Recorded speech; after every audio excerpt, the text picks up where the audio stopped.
Hey, it's Brewbird. Aging is a crucial step in the production process of spirits such as brandy and whiskey. It's also become trendy to age craft gins and craft beers in wooden casks as well. In today's video, we're going to introduce the topic of aging and spirit maturation. So, let's go!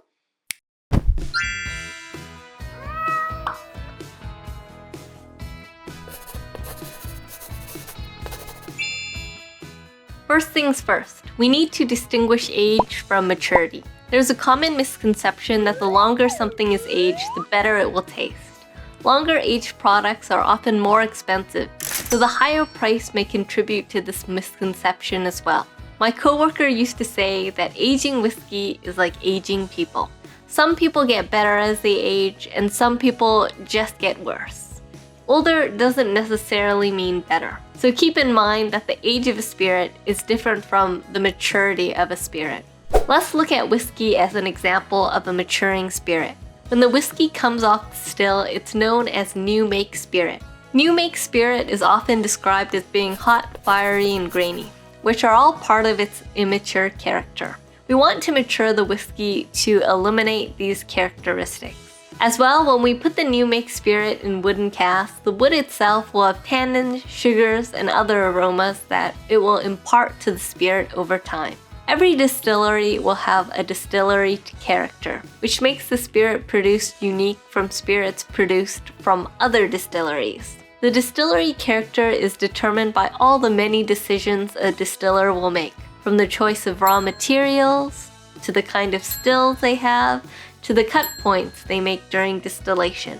The final spirit character will be determined by all three of these concepts of immature character, distillery character, and mature character. We want to take the whiskey out of the barrel when it no longer has an immature character and still retains its distillery character. However, we also don't want to leave the spirit in the cask for so long that it tastes predominantly of wood.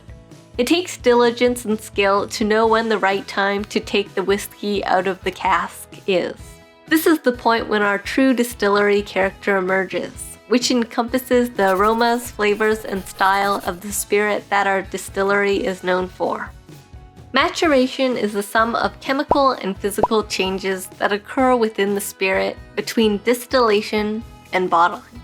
These changes can be separated into 4 types, which are additive, productive, reductive, and subtractive.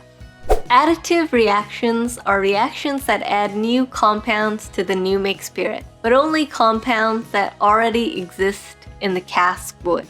The new make spirit extracts sugars, tannins, and lactones from the cask. Sugars provide sweetness to the spirit and may also positively affect the mouthfeel. Some lactone compounds will provide coconut and sweet wood aromas, as well as some vanilla notes. As well, lignin, an important structural support polymer found in the tissues of many plants such as oak, will be degraded by heat during the cask making process and form various aldehydes, which give off vanilla, spicy, and wooden aromas. Productive maturation reactions add aromas and flavors to the spirits, but the compounds responsible are formed during the maturation process through the interactions of other compounds. For example, various esters are formed during maturation from the reaction between alcohol and an organic acid. Esters provide fruity and sometimes solvent-like aromas. Reductive reactions are changes when a non-desirable compound is converted to something less aromatic or flavored. For example, acetaldehyde at low concentrations can smell like green apples, while at high concentrations it can start smelling like nail polish. However, as the spirit matures, acetaldehyde will be easily oxidized to acetic acid. Subtractive reactions involve totally removing compounds from the maturing spirit.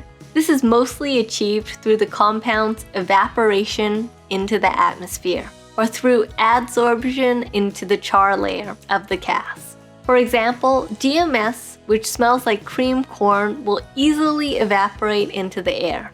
DMS will also be removed by being absorbed into the charred layer of the wooden casks. Determining what the best mature character of a spirit is an important part of a distiller's job. While one person's definition of the ideal mature character is different from another person's definition of an ideal mature character, because we all have different tastes and preferences. This is why there's room for so many different brands of whiskeys on the market, because we all have different tastes. As well, our decision of when to take the whiskey out of the cask will be impacted by the kind of market we're targeting. As I mentioned in the beginning, whiskey that's been aged longer typically is more expensive. So if we want to target the luxury market, we can leave the whiskey in the cask for longer. However, if we intend for our whiskey to be mixed into cocktails or mixed with pop, we can leave the whiskey in the cask for a shorter period of time, so it will be cheaper. What's your ideal whiskey taste like? Let me know in the comments down below. In the meantime, please support this channel by giving this video a thumbs up and hitting the subscribe button for more distilling, brewing, and drinks videos. This is Brewbird, sending good vibes your way. I'll see you next time.